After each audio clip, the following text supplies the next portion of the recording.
Hi guys, it's Reverend Adriana. So I know that some of you have been working really hard and diligently on healing your inner children. Some have even been working with me in developing a dialogue, in going deep, and finding out exactly what it is that the inner child wants and needs, and where they came from, what their agenda is, how they feel about certain things. And I have to tell you, your center point perspective has been working so diligently. This is just awesome work that you've been doing. However, at some point, you're probably going to hit a wall. We all do.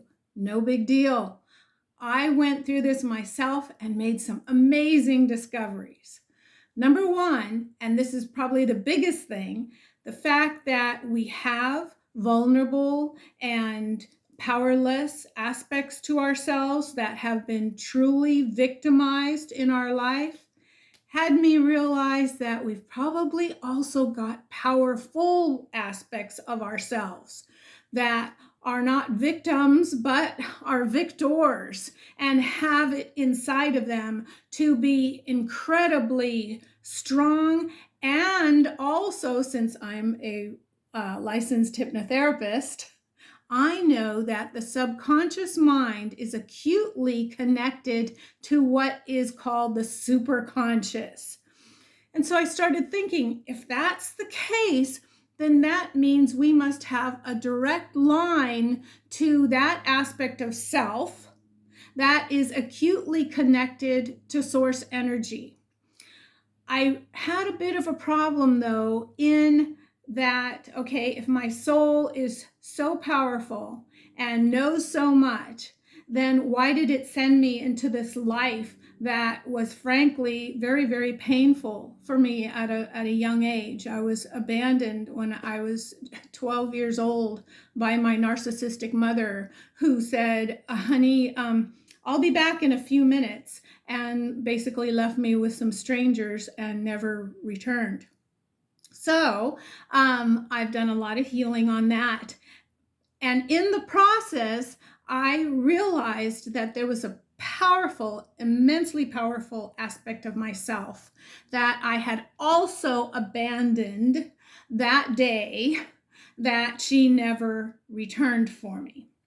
So it took healing the inner child first and forming that intimate relationship and that ongoing communication with really caring about the inner child in order to get to a place where I could actually connect with the more powerful aspects of myself.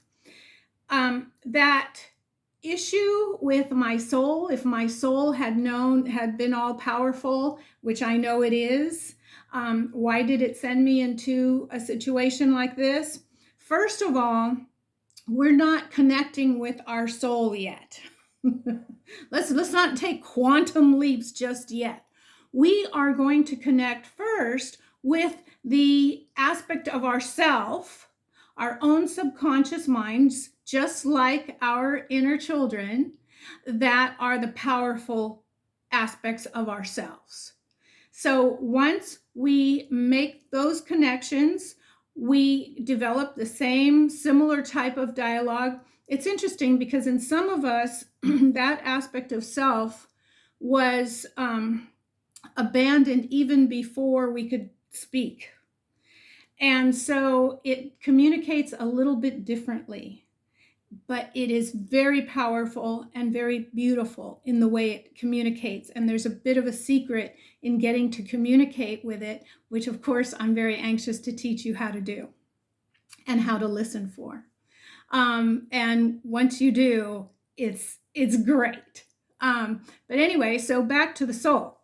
So in all this discovery, I realized that the soul likely has a difficult time because it sees life much, much differently than we do.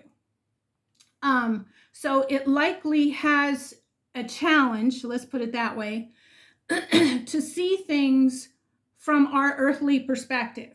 And so when it sees people who are narcissistic or completely self-involved or so damaged that they've completely lost connection with their spiritual side and the reason why they even came here. When our souls, before we incarnate on the other side, look at our people that we're going to have contracts with, have soul contracts with, and work things out with, they may not be able to tell exactly what we're dealing with. And I'm also a medium, and I know what it takes to communicate with souls from the other side. It's very, very subtle.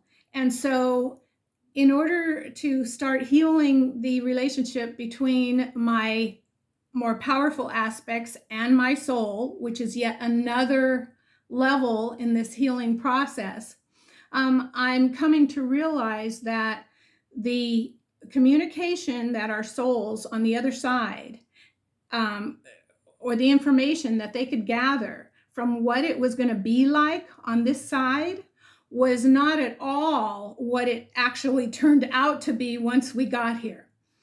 Very similar to, even if we do a lot of research about people who passed over and near-death experiences, and how they have seen things and experienced things on the other side, we will not be able to really understand until we actually get there. And so conversely, the reverse is true, that, and we weren't really wholly able to know what we were getting into until we started coming down the chute. And then it was like, oh shit, what did I get into? But still, I believe our powerful aspects came with us and were with us at least for a very short period of time until trauma started occurring.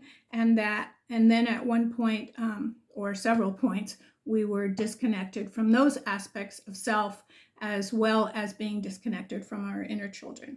So anyway, my goal here is to first help you heal your inner children, make sure that you've got those communications down, and a lot of you have already done amazing work in that, and that's wonderful.